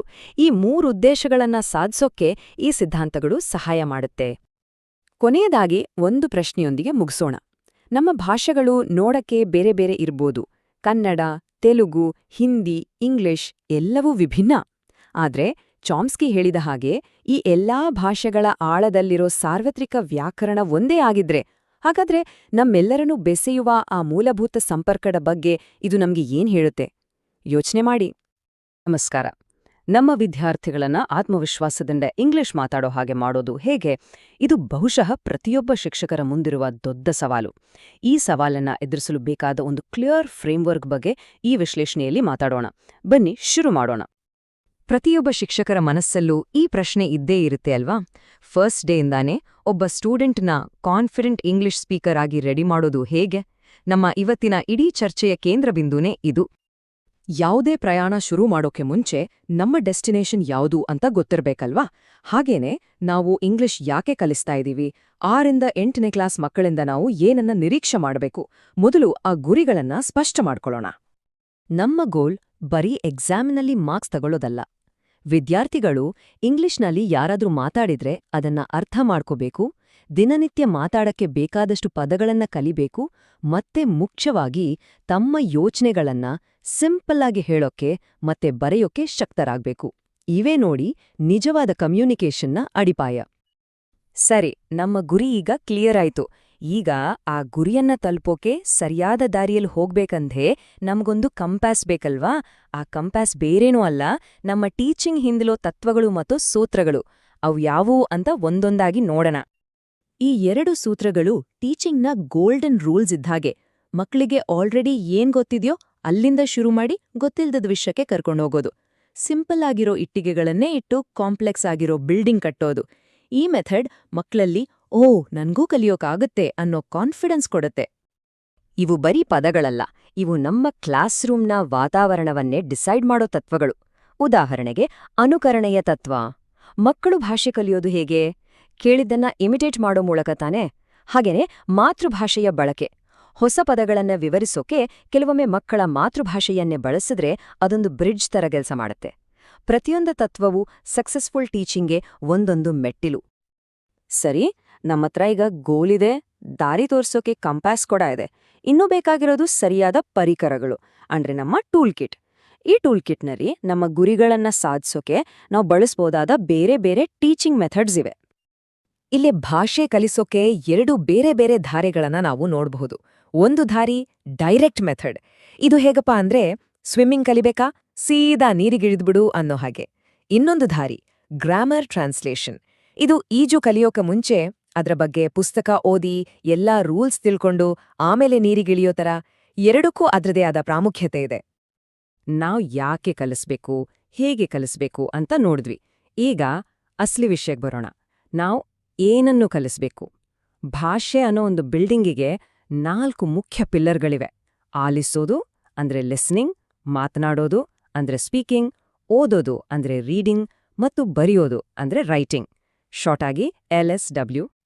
ಈ 4 ಸ್ಕಿಲ್ಗಳನ್ನ 2 ಗ್ರೂಪ್ ಆಗಿ ಡಿವೈಡ್ ಮಾಡಬಹುದು. ಕೇಳೋದು ಮತ್ತೆ ಓದೋದು ಇವೆರಡು ಇನ್ಪುಟ್, ಅಂದ್ರೆ ನಾವು ಇನ್ಫಾರ್ಮೇಷನ್ನ ತಲೆ ಒಳಗೆ ಹಾಕ್ಕೊಳ್ತೀವಿ. ಇನ್ನ ಮಾತಾಡೋದು ಮತ್ತೆ ಬರೆಯೋದು ಇವು ಔಟ್ಪುಟ್, ಅಂದ್ರೆ ನಮ್ಮ ಯೋಚನೆಗಳನ್ನ ಹೊರಗೆ ಹಾಕ್ತೀವಿ. ಒಂದು ಒಳ್ಳೆ ಕಮ್ಯುನಿಕೇಷನ್ಗೆ ಇನ್ಪುಟ್ ಮತ್ತು ಔಟ್ಪುಟ್ ಎರಡೂ ಬ್ಯಾಲೆನ್ಸ್ ಆಗಿರ್ಬೇಕು. ಒಂದ್ ಸಣ್ಣ ಮಗು ತನ್ನ ತಾಯಿ ಭಾಷೆ ಹೇಗೆ ಕಲಿಯುತ್ತೆ ಅಂತ ಜಸ್ಟ್ ಯೋಚಿಸಿ ನೋಡಿ. ಅದು ಮೊದ್ಲು ಬರೆಯೋಕ್ ಶುರು ಮಾಡುತ್ತಾ? ಚಾನ್ಸೇ ಇಲ್ಲ. ಮೊದ್ಲು ಅದು ಕೇಳಿಸ್ಕೊಳ್ಳುತ್ತೆ, ಆಮೇಲೆ ಮಾತಾಡಕ್ ಟ್ರೈ ಮಾಡುತ್ತೆ, ಆಮೇಲೆ ಅಕ್ಷರಗಳನ್ನ ಓದುತ್ತೆ, ಕೊನೆಗೆ ಬರೆಯೋಕ್ ಕಲಿಯುತ್ತೆ. ಇದೇ ನ್ಯಾಚುರಲ್ ಆರ್ಡರ್, ಅಂದ್ರೆ LSRW. ನಮ್ಮ ಕ್ಲಾಸ್ರೂಮ್ನಲ್ಲೂ ಇದೇ ಆರ್ಡರ್ ಫಾಲೋ ಮಾಡಿದ್ರೆ ಕಲಿಕೆ ತುಂಬಾ ಎಫೆಕ್ಟಿವ್ ಆಗಿರುತ್ತೆ. ಓದುವಾಗ ನಮಗೆ 2 ಸೂಪರ್ ಪವರ್ಗಳಿರುತ್ತೆ, ಸ್ಕಿಮ್ಮಿಂಗ್ ಮತ್ತು ಸ್ಕ್ಯಾನಿಂಗ್. ಪೇಪರ್ ಹೆಡ್ಲೈನ್ಸ್ ನೋಡ್ಕೊಂಡು ವಿಷಯದ ಬಗ್ಗೆ ಒಂದು ಜನರಲ್ ಐಡಿಯಾ ತಗೊಳ್ಳೋದು ಸ್ಕಿಮ್ಮಿಂಗ್. ಅದೇ ಪೇಪರ್ನಲ್ಲಿ ನಿನ್ನೆ ಮ್ಯಾಥ್ಸ್ ಸ್ಕೋರ್ ಎಷ್ಟು ಅಂತ ಒಂದು ಪರ್ಟಿಕ್ಯುಲರ್ ಡೀಟೇಲ್ ಹುಡ್ಕೋದು ಸ್ಕ್ಯಾನಿಂಗ್. ಒಂದು ಸಾರಾಂಶಕ್ಕಾಗಿ, ಇನ್ನೊಂದು ನಿರ್ದಿಷ್ಟತೆಗಾಗಿ. ಒಳ್ಳೆ ಬರವಣಿಗೆ ಅನ್ನೋದು ಮ್ಯಾಜಿಕ್ ಅಲ್ಲ, ಅದೊಂದು ಪ್ರಾಸೆಸ್. ಇದು ಅಡಿಗೆ ಮಾಡದ ಹಾಗೆ. ಮೊದ್ಲು ಬೇಕಾದ ಸಾಮಗ್ರಿಗಳನ್ನ ಅಂದ್ರೆ ಐಡಿಯಾಗಳನ್ನ ಕಲೆಕ್ಟ್ ಮಾಡ್ಬೇಕು. ಆಮೇಲೆ ಅದನ್ನ ವ್ಯವಸ್ಥಿತವಾಗಿ ಜೋಡಿಸ್ಬೇಕು. ಆಮೇಲೆ ಬೇಯಿಸ್ಬೇಕು, ಅಂದ್ರೆ ಒಂದು ಡ್ರಾಫ್ಟ್ ರೆಡಿ ಮಾಡ್ಬೇಕು. ಕೊನೆಗೆ ಉಪ್ಪು ಖಾರ ಸರಿ ನೋಡಿ ಅಂದ್ರೆ ಎಡಿಟ್ ಮಾಡಿ, ರಿವೈಸ್ ಮಾಡಿ, ನೀಟಾಗಿ ಪ್ರೆಸೆಂಟ್ ಮಾಡ್ಬೇಕು. ಈ ಸ್ಟೆಪ್ಸ್ ಫಾಲೋ ಮಾಡಿದ್ರೆ ಯಾರಾದ್ರೂ ಚೆನ್ನಾಗಿ ಬರೆಯಬಹುದು. ಸರಿ, ಇಷ್ಟೊತ್ತು ಥಿಯೋರಿ ಎಲ್ಲ ಅರ್ಥ ಮಾಡ್ಕೊಂಡ್ವಿ. ಈಗ ಇದನ್ನೆಲ್ಲ ಆಕ್ಷನ್ಗಿಳಿಸೋ ಟೈಮ್. ನಾವು ಕಲ್ತಿರೋ ಕಾನ್ಸೆಪ್ಟ್ಗಳನ್ನ ಟೆಸ್ಟ್ ಮಾಡೋಕೆ ಕೆಲವು ಪ್ರಶ್ನೆಗಳನ್ನ ನೋಡೋಣ. ನಿಮ್ಮ ಜ್ಞಾನವನ್ನ ಪರೀಕ್ಷೆ ಮಾಡ್ಕೊಳ್ಳೋಕೆ ರೆಡಿಯದಿರಿ.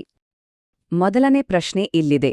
ಒಂದು ರೋಡ್ ಮ್ಯಾಪ್ ಅಥವಾ ಫ್ಲೈಟ್ ಶೆಡ್ಯೂಲ್ ಓದುವಾಗ ನಾವು ಯಾವ ಸ್ಕಿಲ್ ಯೂಸ್ ಮಾಡ್ತೀವಿ? ಸ್ವಲ್ಪ ಯೋಚನೆ ಮಾಡಿ. ಇಲ್ಲಿ ನಾವು ಒಂದು ನಿರ್ದಿಷ್ಟ ಇನ್ಫಾರ್ಮೇಷನ್ ಹುಡುಕ್ತಾ ಇದ್ದೀವಾ ಅಥವಾ ಇಡೀ ವಿಷಯದ ಸಾರಾಂಶ ತಿಳ್ಕೊಳ್ತಾ ಇದ್ದೀವಾ? ನೀವೇನಾದ್ರೂ ಸ್ಕ್ಯಾನಿಂಗ್ ಅನ್ಕೊಂಡಿದ್ರೆ ನಿಮ್ಮ ಉತ್ತರ ಪರ್ಫೆಕ್ಟ್. ಯಾಕಂದ್ರೆ ಮ್ಯಾಪ್ನಲ್ಲಿ ಒಂದು ಪರ್ಟಿಕ್ಯುಲರ್ ಜಾಗವನ್ನ ಅಥವಾ ಶೆಡ್ಯೂಲ್ನಲ್ಲಿ ಒಂದು ಪರ್ಟಿಕ್ಯುಲರ್ ಟೈಮ್ ಅನ್ನ ನಾವು ಹುಡುಕ್ತೀವಿ. ಇದು ನಮ್ಮ ಸ್ಕ್ಯಾನಿಂಗ್ ಸೂಪರ್ ಪವರ್. ಓಕೆ, ಮುಂದಿನ ಪ್ರಶ್ನೆ. ಇವುಗಳಲ್ಲಿ ಯಾವುದು ಪ್ರೊಡಕ್ಟಿವ್ ಸ್ಕಿಲ್? ನೆನ್ಪಿದ್ಯಾ? ಪ್ರೊಡಕ್ಟಿವ್ ಅಂದ್ರೆ ನಾವು ಭಾಷೆಯನ್ನ ಆಕ್ಟಿವ್ ಆಗಿ ಹೊರಗೆ ಹಾಕ್ತೀವಿ, ಕ್ರಿಯೇಟ್ ಮಾಡ್ತೀವಿ ಅಂತ. ಯಾವುದು ಸರಿ ಉತ್ತರ? ಕರೆಕ್ಟ್ ಆನ್ಸರ್ ಬರೆಯುವುದು. ಮಾತಾಡೋದು ಮತ್ತು ಬರೆಯೋದು ಇವೆರಡೂ ನಮ್ಮ ಯೋಚನೆಗಳನ್ನ ಹೊರಗೆ ಹಾಕೋ ಅಂದ್ರೆ ಔಟ್ಪುಟ್ ಮಾಡೋ ಕೌಶಲ್ಯಗಳು. ಅದಕ್ಕೆ ಇವನ್ನ ಪ್ರೊಡಕ್ಟಿವ್ ಸ್ಕಿಲ್ಸ್ ಅಂತೀವಿ. ಮತ್ತು ನಮ್ಮ ಕೊನೆಯ ಪ್ರಶ್ನೆ, brainstorming, organising, drafting, editing ಮತ್ತು ರಿವೈಸಿಂಗ್ ಈ 5 ಸ್ಟೆಪ್ಸ್ ಯಾವ ಸ್ಕಿಲ್ಗೆ ಸಂಬಂಧಿಸಿದ್ದು? ಇದು ತುಂಬಾ ಸುಲಭ ಅಲ್ವಾ? ಖಂಡಿತವಾಗ್ಲೂ ಇದು ಬರೆಯುವ ಕೌಶಲ್ಯ. ಇದು ನಮ್ಗೆ ಇನ್ನೊಮ್ಮೆ ನೆನ್ಪು ಮಾಡುತ್ತೆ, ಬರವಣಿಗೆ ಅಂದ್ರೆ ಸುಮ್ನೆ ಪದಗಳನ್ನ ಪೋಣಿಸೋದಲ್ಲ, ಅದೊಂದು ಸಿಸ್ಟಮ್ಯಾಟಿಕ್ ಪ್ರಾಸೆಸ್ ಅಂತ. ಈ ಮೂಲಕ ನಾವು ಕಲ್ತಿದ್ದನ್ನೆಲ್ಲ ಒಂದೆಡೆ ತಂದಿದ್ದೇವೆ. ಈ ಚರ್ಚೆಯನ್ನ ಮುಗ್ಸೋಕೆ ಮುಂಚೆ ಎಲ್ಲರಿಗಾಗಿ ಒಂದು ಪ್ರಶ್ನೆ. ನಾಳೆ ಕ್ಲಾಸ್ರೂಮ್ಗೆ ಹೋದಾಗ ಇಲ್ಲಿ ಚರ್ಚೆ ಮಾಡಿದ ವಿಷಯಗಳಲ್ಲಿ ಯಾವ ಒಂದು ಹೊಸ ಐಡಿಯಾನ ಜೊತೆಗೆ ತಗೊಂಡೋಗ್ತೀರಾ? ಯಾಕಂದ್ರೆ ಜ್ಞಾನದ ನಿಜವಾದ ಶಕ್ತಿ ಇರೋದು ಅದನ್ನ ಅನ್ವಯಿಸಿದಾಗ ಮಾತ್ರ. ಎಲ್ಲರಿಗೂ ನಮಸ್ಕಾರ. ಇಂದಿನ ಈ ವಿಶೇಷ ವಿಶ್ಲೇಷಣೆಗೆ ಸ್ವಾಗತ. ಒಬ್ಬ ಶಿಕ್ಷಕರಾಗಿ ನಮ್ಮ ಬೋಧನೆಯನ್ನ ಇನ್ನಷ್ಟು ಪರಿಣಾಮಕಾರಿಯಾಗಿ ಮಾಡಬೇಕು ಅಂದ್ರೆ ಯಾವೆಲ್ಲ ಸಾಧನಗಳು ಬೇಕಾಗ್ಬೋದು? ಬನ್ನಿ, ಇವತ್ತು ನಾವೆಲ್ಲ ಸೇರಿ ಕೇವಲ ಪಠ್ಯಪುಸ್ತಕಗಳನ್ನಷ್ಟೇ ಅವಲಂಬಿಸದೆ ಜ್ಞಾನದ ಒಂದು ಅದ್ಭುತ ಟೂಲ್ ಕಿಟ್ ಅನ್ನೇ ಕಟ್ಟೋಣ. ಈ ಒಂದು ಮಾತು 100ಕ್ಕೆ 100ರಷ್ಟು ಸತ್ಯ ಅಲ್ವಾ? ಯೋಚನೆ ಮಾಡಿ, ಪಠ್ಯಪುಸ್ತಕ ಅನ್ನೋದು ಕೇವಲ ಒಂದು ದಾರಿದೀಪ ಅಷ್ಟೇ. ನಿಜವಾದ ಕಲಿಕೆ, ನಿಜವಾದ ಬೋಧನೆ ಅದರ ಆಚೆಗೂ ಇರುತ್ತೆ. ಅದಕ್ಕಾಗಿ ನಮಗೆ ಬೇಕಾಗಿರೋದು ಒಂದು ವಿಸ್ತಾರವಾದ, ತುಂಬಾನೇ ಶಕ್ತಿಯುತವಾದ ಸಾಧನ ಸಂಗ್ರಹ. ಹೌದು, ಈ ಇಡೀ ಚರ್ಚೆಯಲ್ಲಿ ನಾವು ಈ ಟೂಲ್ ಕಿಟ್ ಅನ್ನೋ ಕಲ್ಪನೆಯನ್ನೇ ಬಳಸೋಣ. ಪ್ರತಿಯೊಂದು ತಂತ್ರ, ಪ್ರತಿಯೊಂದು ವಿಧಾನವನ್ನ ಒಂದೊಂದಾಗಿ ನಮ್ಮ ಈ ಸಂಗ್ರಹಕ್ಕೆ ಸೇರಿಸ್ತಾ ಹೋಗೋಣ. ಹಾಗಿದ್ರೆ ಈ ಜಂಟಿ ಪಯಣಕ್ಕೆ ಎಲ್ಲರೂ ಸಿದ್ಧ ತಾನೆ? ಹಾಗಿದ್ರೆ ನಮ್ಮ ಟೂಲ್ ಕಿಟ್ನ ಮೊದಲ ಸಾಧನವನ್ನ ನೋಡೇ ಬಿಡೋಣ ಬನ್ನಿ. ನೋಡಿ, ಯಾವುದೇ ಒಂದು ಕಟ್ಟಡಕ್ಕೆ ಅದರ ಅಡಿಪಾಯ ಎಷ್ಟು ಮುಖ್ಯವೋ ಅದೇ ರೀತಿ ಭಾಷಾ ಬೋಧನೆಗೆ ಅದರ ಮೂಲ ಅಂಶಗಳನ್ನ ಅರ್ಥ ಮಾಡ್ಕೊಳ್ಳೋದು ಅಷ್ಟೇ ಮುಖ್ಯ.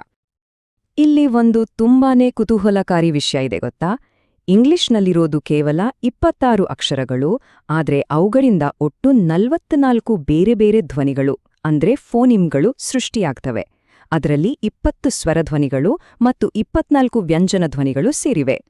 ಅಕ್ಷರಗಳು ಮತ್ತು ಧ್ವನಿಗಳ ನಡುವಿನ ಈ ಅನುಪಾತ ನಿಜಕ್ಕೂ ಆಶ್ಚರ್ಯಕರ. ನಮ್ಮ ಟೂಲ್ ಕಿಟ್ನ ಮೊದಲ ವಿಶೇಷ ಉಪಕರಣ ಡಿಫ್ಥಾಂಗ್. ಇದೊಂದು ರೀತಿ ಜಾದೂ ಇದ್ದ ಹಾಗೆ. 2 ಸ್ವರಗಳು ಒಂದಕ್ಕೊಂದು ಸೇರ್ಕೊಂಡು ಒಂದು ಹೊಸ ಧ್ವನಿಯನ್ನೇ ಸೃಷ್ಟಿಸುತ್ತವೆ. ಕಾಯಿನ್ ಅಥವಾ ಲೌಡ್ ಅಂತ ಹೇಳಿ ನೋಡಿ, ಆ ಧ್ವನಿಯ ಚಲನೆ ಹೇಗಿರತ್ತೆ ಅಂತ ಅನುಭವಕ್ಕೆ ಬರುತ್ತೆ. ಈಗ ನಮ್ಮ ಮುಂದಿನ ಸಾಧನ ಹೋಮೋಗ್ರಾಫ್. ಇಲ್ಲಿ ಗಮನಿಸಿ, ಸ್ಪೆಲ್ಲಿಂಗ್ ಒಂದೇ ಇರುತ್ತೆ, ಆದ್ರೆ ಅದರ ಅರ್ಥ ಅಥವಾ ಉಚ್ಚಾರಣೆ ಬೇರೆನೇ ಇರುತ್ತೆ. ಸ್ಲೈಡ್ಲರು ಲೀಡ್ ಪದವನ್ನೇ ತಗೊಳ್ಳಿ. ಟು ಲೀಡ್ ಎ ಟೀಮ್ ಅಂದ್ರೆ ತಂಡವನ್ನ ಮುನ್ನಡೆಸುವುದು ಅಂತಾನೂ ಆಗುತ್ತೆ. ಅ ಲೆಡ್ ಪೈಪ್ ಅಂದ್ರೆ ಸೀಸದ ಪೈಪ್ ಅಂತಾನೂ ಆಗುತ್ತೆ. ಸ್ವಲ್ಪ ಗೊಂದಲಕಾರಿ ಅಲ್ವಾ? ಹೋಮೋಫೋನ್ಗಳು ಇವು ಕೇಳೋದಿಕ್ಕೆ ಒಂದೇ ರೀತಿ ಇರ್ತವೆ, ಆದರೆ ಅವುಗಳ ಸ್ಪೆಲ್ಲಿಂಗ್ ಮತ್ತು ಅರ್ಥ ಪೂರ್ತಿ ಬೇರೆ ಬೇರೆ. ಉದಾಹರಣೆಗೆ ಟೂ ಮತ್ತು ಟೂ ಇವುಗಳ ಉಚ್ಚಾರಣೆ ಒಂದೇ ತರ ಇದ್ರೂ ಬರೆಯುವಾಗ ಮತ್ತು ಅರ್ಥದಲ್ಲಿ ಅಜಗಜಾಂತರ ವ್ಯತ್ಯಾಸವಿದೆ.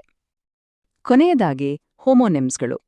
ಇವುಗಳ ಸ್ಪೆಲ್ಲಿಂಗ್ ಮತ್ತು ಉಚ್ಚಾರಣೆ ಎರಡೂ ಒಂದೇ, ಆದ್ರೆ ಸಂದರ್ಭಕ್ಕೆ ತಕ್ಕ ಹಾಗೆ ಅವುಗಳ ಅರ್ಥನೇ ಬದಲಾಗುತ್ತೆ. ಬ್ಯಾಟ್ ಅನ್ನೋ ಪದ ಬಾವಲಿ ಅನ್ನೋ ಪ್ರಾಣಿಯನ್ನೂ ಸೂಚಿಸಬಹುದು ಅಥವಾ ಕ್ರಿಕೆಟ್ ಆಡೋ ಬ್ಯಾಟನ್ನೂ ಸೂಚಿಸಬಹುದು. ಈ ಟೇಬಲ್ ನೋಡಿದ್ರೆ ಸಾಕು ಎಲ್ಲಾ ಗೊಂದಲವೂ ಪರಿಹಾರವಾಗುತ್ತೆ. ಸಿಂಪಲ್ ಆಗಿ ಹೇಳೋದಾದ್ರೆ ಹೋಮೋಗ್ರಾಫ್ ಅಂದ್ರೆ ಒಂದೇ ಬರಹ, ಹೋಮೋಫೋನ್ ಅಂದ್ರೆ ಒಂದೇ ಧ್ವನಿ ಮತ್ತು ಹೋಮೋನಿಮ್ ಅಂದ್ರೆ ಎರಡೂ ಒಂದೇ. ಈ ಸರಳ ಚಾರ್ಟ್ ನೆನ್ಪಿಟ್ಕೊಂಡ್ರೆ ಸಾಕು ಇವುಗಳ ನಡುವಿನ ವ್ಯತ್ಯಾಸವನ್ನ ಎಂದಿಗೂ ಮರೆಯೋದಿಲ್ಲ. ಸರಿ, ಭಾಷೆಯ ಮೂಲಭೂತ ಅಂಶಗಳನ್ನ ನಮ್ಮ ಟೂಲ್ ಕಿಟ್ಗೆ ಸೇರಿಸ್ಕೊಂಡಾಯ್ತು. ಈಗ ಪಾಠಗಳನ್ನ ಹೇಗೆ ಕಟ್ಟಬೇಕು ಅನ್ನೋದ್ರ ಬಗ್ಗೆ ನೋಡೋಣ. ಇವು ಒಂದು ರೀತಿ ನಮ್ಮ ಬ್ಲೂ ಪ್ರಿಂಟ್ಗಳಿದ್ದಾಗೆ. ಬೋಧನೆಯಲ್ಲಿ ಎರಡು ಪ್ರಮುಖ ವಿಧಾನಗಳಿವೆ. ಮೊದಲನೆಯದು ಅನುಗಮನ ವಿಧಾನ. ಇದರಲ್ಲಿ ನಾವು ಹಲವಾರು ಉದಾಹರಣೆಗಳನ್ನು ಕೊಟ್ಟು ವಿದ್ಯಾರ್ಥಿಗಳೇ ಒಂದು ಸಾಮಾನ್ಯ ನಿಯಮವನ್ನ ಕಂಡುಕೊಳ್ಳುವಂತೆ ಮಾಡ್ತೀವಿ. ಇದಕ್ಕೆ ಪೂರ್ತಿ ವಿರುದ್ಧವಾಗಿರೋದು ನಿಗಮನ ವಿಧಾನ. ಇದರಲ್ಲಿ ನಾವು ಮೊದಲು ನಿಯಮವನ್ನ ಹೇಳಿ ಆಮೇಲೆ ಅದನ್ನ ಉದಾಹರಣೆಗಳ ಮೂಲಕ ವಿವರಿಸ್ತೇವೆ. ಇವುಗಳ ಜೊತೆಗೆ ನಮ್ಮ ಟೂಲ್ಕಿಟ್ನಲ್ಲಿ ಇನ್ನೂ ಕೆಲವು ಪ್ರಮುಖ ವಿಧಾನಗಳಿವೆ. ಸಮುದಾಯ ಭಾಷಾ ಕಲಿಕೆಯಲ್ಲಿ ವಿದ್ಯಾರ್ಥಿಗಳೇ ಪರಸ್ಪರ ಬೆಂಬಲ ನೀಡಿ ಕಲಿಯುತ್ತಾರೆ. ಸಂವಹನಾತ್ಮಕ ಭಾಷಾ ಬೋಧನೆಯಲ್ಲಿ ವ್ಯಾಕರಣಕ್ಕಿಂತ ಹೆಚ್ಚಾಗಿ ಸಂಭಾಷಣೆಗೆ ಪ್ರಾಮುಖ್ಯತೆ ಕೊಡಲಾಗುತ್ತೆ. ಇವೆಲ್ಲವೂ ನಮ್ಮ ಬೋಧನೆಯನ್ನ ಇನ್ನಷ್ಟು ಶ್ರೀಮಂತಗೊಳಿಸೋ ಸಾಧನಗಳು. ಓಕೆ, ನಮ್ಮ ಟೂಲ್ ಕಿಟ್ಗೆ ಈಗ ಅಡಿಪಾಯ ಸಿಕ್ಕಿದೆ, ನೀಲನಕ್ಷೆಗಳು ಸಿಕ್ಕಿವೆ. ಈಗ ನಾವು ಕಟ್ಟಿರೋದು ಸರಿಯಾಗಿದ್ಯಾ ಇಲ್ವಾ ಅಂತ ಅಳಿಯೋ ಸಾಧನಗಳ ಬಗ್ಗೆ ತಿಳ್ಕೊಳ್ಳೋಣ. ಮೌಲ್ಯಮಾಪನದಲ್ಲಿ ಮುಖ್ಯವಾಗಿ ಎರಡು ವಿಧ. ರೂಪಣಾತ್ಮಕ ಮೌಲ್ಯಮಾಪನ ಅಂದ್ರೆ ಕಲಿಕೆಯ ಪ್ರಕ್ರಿಯೆ ನಡೀತಿರುವಾಗಲೇ ನಿರಂತರವಾಗಿ ಪ್ರತಿಕ್ರಿಯೆ ನೀಡೋದು. ಆದ್ರೆ ಸಂಕಲನಾತ್ಮಕ ಮೌಲ್ಯಮಾಪನ ಅಂದ್ರೆ ಒಂದು ಸೆಮೆಸ್ಟ್ರೋ ಅಥವಾ ಶೈಕ್ಷಣಿಕ ವರ್ಷದ ಕೊನೆಯಲ್ಲಿ ವಿದ್ಯಾರ್ಥಿಯ ಒಟ್ಟಾರೆ ಸಾಧನೆಯನ್ನ ಅಳೆಯುವುದು. ನಿರಂತರ ಮತ್ತು ವ್ಯಾಪಕ ಮೌಲ್ಯಮಾಪನ ಅಂದ್ರೆ ಸಿಸಿಇ 3 ಮುಖ್ಯ ಅಂಶಗಳನ್ನ ಹೊಂದಿದೆ. ನಿರಂತರ ಅಂದ್ರೆ ಮೌಲ್ಯಮಾಪನವು ವರ್ಷವಿಡೀ ನಡೆಯುತ್ತೆ. ವ್ಯಾಪಕ ಅಂದ್ರೆ ಅದು ಪಠ್ಯ ಮತ್ತು ಪಠ್ಯೇತರ ಚಟುವಟಿಕೆಗಳು ಎರಡನ್ನೂ ಒಳಗೊಳ್ಳುತ್ತೆ. ಮತ್ತು ಇದು ವಿದ್ಯಾರ್ಥಿಯ ಜ್ಞಾನಾತ್ಮಕ, ಭಾವನಾತ್ಮಕ ಹಾಗೂ ಕ್ರಿಯಾತ್ಮಕ ಬೆಳವಣಿಗೆಯನ್ನು ಕೂಡ ಪರಿಗಣಿಸುತ್ತೆ. ಸಾಧನಾ ಪರೀಕ್ಷೆ ಅನ್ನೋದು ಒಬ್ಬ ವಿದ್ಯಾರ್ಥಿ ಈಗಾಗಲೇ ಏನು ಕಲಿತಿದ್ದಾನೆ ಅನ್ನೋ ಜ್ಞಾನ ಮತ್ತು ಕೌಶಲ್ಯಗಳನ್ನ ಅಳೆಯುತ್ತೆ. ಆದರೆ ಅಭಿಕ್ಷಮತಾ ಪರೀಕ್ಷೆ ಭವಿಷ್ಯದಲ್ಲಿ ಒಂದು ನಿರ್ದಿಷ್ಟ ಕ್ಷೇತ್ರದಲ್ಲಿ ಯಶಸ್ವಿಯಾಗೋಕೆ ಬೇಕಾದ ಸಹಜ ಸಾಮರ್ಥ್ಯ ಎಷ್ಟಿದೆ ಅಂತ ಅಳೆಯುತ್ತೆ. ನಮ್ಮ ಟೂಲ್ ಕಿಟ್ ಈಗ ಬಹುತೇಕ ತುಂಬಿದೆ. ಆದ್ರೆ ಈ ಸಾಧನಗಳನ್ನ ನಿಜವಾದ ತರಗತಿಯಲ್ಲಿ ನೈಜ ಸವಾಲುಗಳಿಗೆ ಹೇಗೆ ಬಳಸೋದು? ಬನ್ನಿ, ನಮ್ಮ ಕೊನೆಯ ವಿಭಾಗದಲ್ಲಿ ಇದನ್ನೇ ಚರ್ಚಿಸೋಣ. ಈಗ ಒಂದು ಸಣ್ಣ ಪ್ರಶ್ನೆ. ಪರಿಹಾರ ಬೋಧನೆ ಅಂದ್ರೆ ರಿಮಿಡಿಯಲ್ ಟೀಚಿಂಗ್, ಇದರ ನಿಜವಾದ ಉದ್ದೇಶ ಏನಾಗಿರ್ಬೋದು ಅಂತ ಅನಿಸ್ತೆ? ಒಂದು ಕ್ಷಣ ಯೋಚನೆ ಮಾಡಿ ನೋಡಿ. ಸರಿಯಾದ ಉತ್ತರ ಆಯ್ಕೆ 1.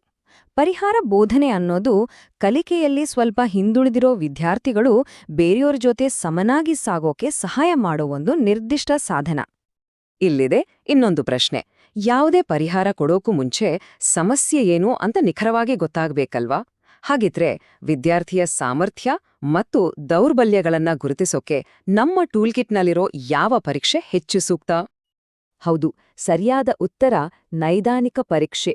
ಒಬ್ಬ ವೈದ್ಯರು ರೋಗ ಯಾವುದು ಅಂತ ಪತ್ತೆ ಹಚ್ಚಿದ ನಂತರವೇ ಚಿಕಿತ್ಸೆ ನೀಡೋ ಹಾಗೆ ಶಿಕ್ಷಕರು ಕೂಡ ನೈದಾನಿಕ ಪರೀಕ್ಷೆಯ ಮೂಲಕ ಸಮಸ್ಯೆಯನ್ನ ಗುರುತಿಸಿ ಆಮೇಲೆ ಪರಿಹಾರ ಬೋಧನೆಯನ್ನ ನೀಡಬೇಕು.